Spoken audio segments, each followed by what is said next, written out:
Hello students, मैं कृष्णपाल सिंह आज आपके सामने एक नए वीडियो के साथ उपस्थित हूँ। और आज हम अपने इस वीडियो में बात करने वाले हैं पृथ्वी के ताप कटिबंध की। पृथ्वी के ताप कटिबंध, तो हमारी पृथ्वी पर सूर्यातप के आधार पर तापमान जो उत्पन्न होता है, तो उसके आधार पर पृथ्वी को कितने ताप कटिबंधों में बांटा गया है, इस बारे में आज हम इस वीडियो में डिस्कस करेंगे। तो हम यहाँ बात करने वाले हैं पृथ्वी के ताप कटिबंधों की। तो प्राचीन जो ग्रीक विद्वान थे, उन्होंने तापमान के आधार पर संपूर्ण ग्लोब को, पूरी पृथ्वी के भूमंडल को 3 प्रमुख ताप कटिबंधों में विभाजित किया। और वो 3 प्रमुख ताप कटिबंध और उनकी प्रमुख विशेषताएं आज हम यहाँ डिस्कस करने वाले हैं। तो सबसे पहले हम बात करते हैं यहाँ उष्ण कटिबंध की। 3 जो प्रमुख ताप कटिबंध यहाँ पर विभाजित किए ग्रीक विद्वानों ने, वो उष्ण कटिबंध, शीतोष्ण कटिबंध और शीत कटिबंध। इस तरीके से ये 3 कटिबंध उन्होंने बताए। तो इसमें सबसे पहले हम बात करेंगे उष्ण कटिबंध की। तो उष्ण कटिबंध भूमध्य रेखा 0 डिग्री अक्षांश जो है, उस भूमध्य रेखा से 23.5 डिग्री उत्तर अर्थात कर्क रेखा तक और 23.5 डिग्री दक्षिणी अक्षांश अर्थात मकर रेखा तक का जो भाग है, अर्थात 23.5 डिग्री उत्तर अक्षांश से 23.5 डिग्री दक्षिणी अक्षांश तक का जो संपूर्ण भाग है, वो इस उष्ण कटिबंध में शामिल किया जाता है। यहाँ डायग्राम बना हुआ है, इस डायग्राम में भी स्पष्ट आप देख सकते हैं। ये ग्लोब पर, और इसमें जो है 0 डिग्री भूमध्य रेखा से लेकर के और 23.5 डिग्री उत्तर कर्क रेखा और 23 डिग्री 30 मिनट दक्षिणी अक्षांश अर्थात मकर रेखा तक का जो बीच का भाग है, ये संपूर्ण भाग उष्ण कटिबंध के नाम से जाना जाता है। इस भाग को उष्ण कटिबंध इसलिए कहा जाता है क्योंकि यहाँ पर साल भर सूर्य की किरणें लगभग लंबवत पड़ती हैं। पूरी तरह लंबवत नहीं, लेकिन लगभग अधिकांश इलाकों में सूर्य की किरणों का तिरछापन बहुत कम रहता है। लगभग लंबवत स्थिति में सूर्य की किरणें पड़ती हैं और इसी कारण से इस कटिबंध में तापमान साल भर ऊंचा रहता है। यहाँ पर वर्ष भर ग्रीष्म ऋतु की सी स्थिति रहती है, वर्ष भर तापमान ऊंचा रहता है और शीत ऋतु का अभाव यहाँ पर पाया जाता है। केवल कर्क और मकर रेखाओं के समीपवर्ती जो इलाके हैं, वहां जरूर शीत ऋतु स्पष्ट रूप से उभर के आती है, लेकिन ज्यादातर इसके जो इलाके हैं वो ग्रीष्म ऋतु की स्थिति में ही रहते हैं और शीत ऋतु का उन क्षेत्रों में अभाव पाया जाता है।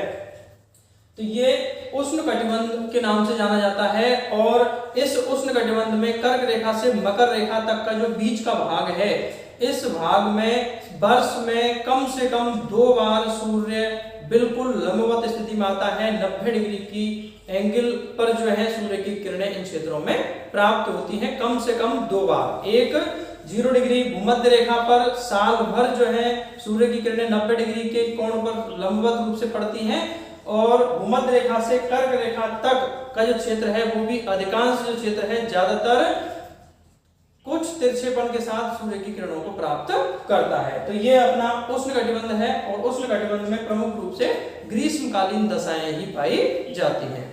अब हम बात करने वाले हैं दूसरा कटिबंध, जिसको हम शीतोष्ण कटिबंध के नाम से जानते हैं। तो जो शीतोष्ण कटिबंध है, यहाँ हम डायग्राम में स्पष्ट देख सकते हैं।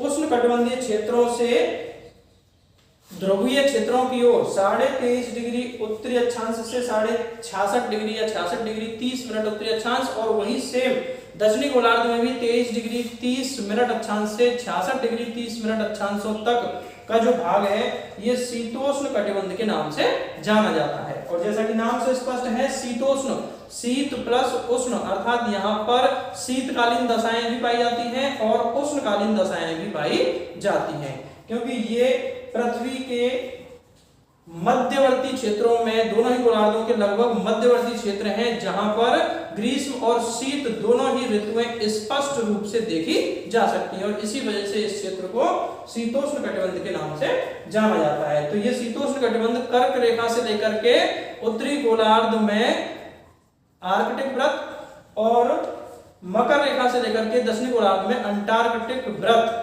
तक ये क्षेत्र फैला हुआ है, जिसे हम शीतोष्ण कटिबंध के नाम से जानते हैं। और यहाँ शीतोष्ण कटिबंधीय क्षेत्र में दिन और रात की जो अवधि है, वो 12 घंटे से 24 घंटे के बीच में होती है। दिन या रात की अवधि, अर्थात इसमें भी जब सूर्य उत्तरायण की स्थिति में होता है, उत्तरी गोलार्ध में सूर्य सीधा चमकता है, तो उस स्थिति में उत्तरी गोलार्ध में दिन की अवधि 12 घंटे से अधिक होगी, लेकिन 24 घंटे से कम होगी, अर्थात 66.5 डिग्री अक्षांश पर जाकर के दिन की अवधि अधिकतम 24 घंटे हो जाती है। तो इस शीतोष्ण कटिबंधीय क्षेत्र में 23.5 से 66.5 डिग्री तक के जो इलाके हैं, इनमें दिन या रात दोनों ही स्थितियां, जैसे यदि सूर्य उत्तरायण है तो उत्तरी गोलार्ध में दिन बड़े होंगे और रातें छोटी होंगी, और यदि सूर्य दक्षिणायन है तो उत्तरी गोलार्ध में दिन छोटे होंगे और रातें बड़ी होंगी, लेकिन दिन या रात की अवधि 12 घंटे से लेकर के 24 घंटे के बीच में पाई जाती है, अर्थात अधिकतम जो दिन या रात की अवधि होगी वो 24 घंटे से कम ही रहेगी। 24 घंटे और 12 घंटे के बीच में दिन और रात की अवधि इन क्षेत्रों में पाई जाती है। और यहाँ स्पष्ट रूप से ग्रीष्म और शीत ऋतुएं अलग अलग रूप से आराम से जो है पहचानी जा सकती हैं, और इन इलाकों में वार्षिक तापांतर बहुत अधिक पाया जाता है, क्योंकि इन क्षेत्रों में जब सूर्य उत्तरी गोलार्ध में सीधा चमकता है तो उत्तरी गोलार्ध में ग्रीष्म ऋतु होती है और दक्षिणी गोलार्ध में शीत ऋतु की दशाएं होती हैं, और जब सूर्य दक्षिणायन होता है तो उत्तरी गोलार्ध में शीत ऋतु की कंडीशंस होती हैं और दक्षिणी गोलार्ध में ग्रीष्म ऋतु की दशाएं होती हैं। और ऐसी स्थितियों में इन क्षेत्रों में वार्षिक तापांतर, अर्थात शीतकालीन औसत तापांतर और ग्रीष्मकालीन औसत तापांतर में काफी अधिक विस्तार देखने को मिलता है, अर्थात वार्षिक तापांतर इन क्षेत्रों में काफी अधिक देखने को मिलता है।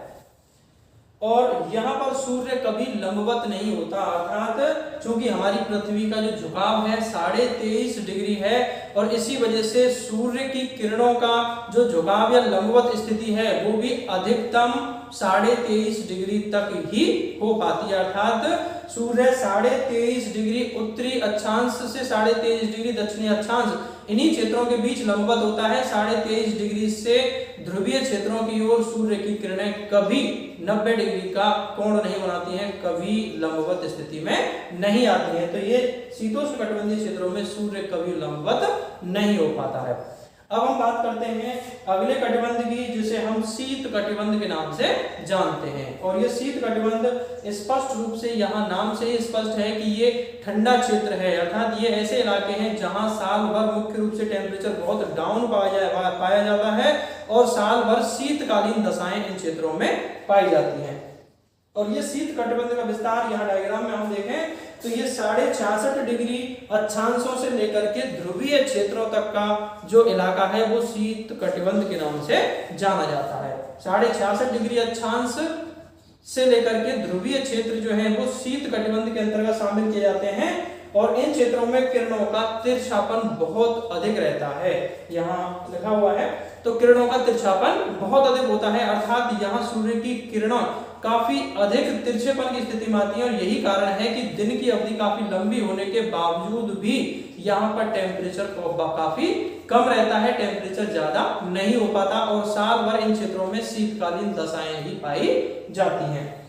तापमान साल भर कम रहता है और दिन और रात की जो अवधि है वो 24 घंटे से अधिक होती है। जब सूर्य उत्तरायण होता है तो उत्तरी गोलार्ध में दिन की अवधि 24 घंटे से लेकर के अधिकतम 6 महीने, जो कि ध्रुवीय क्षेत्रों में होता है, तो ध्रुवीय क्षेत्रों में दिन की अवधि अधिकतम 6 महीने तक हो जाती है।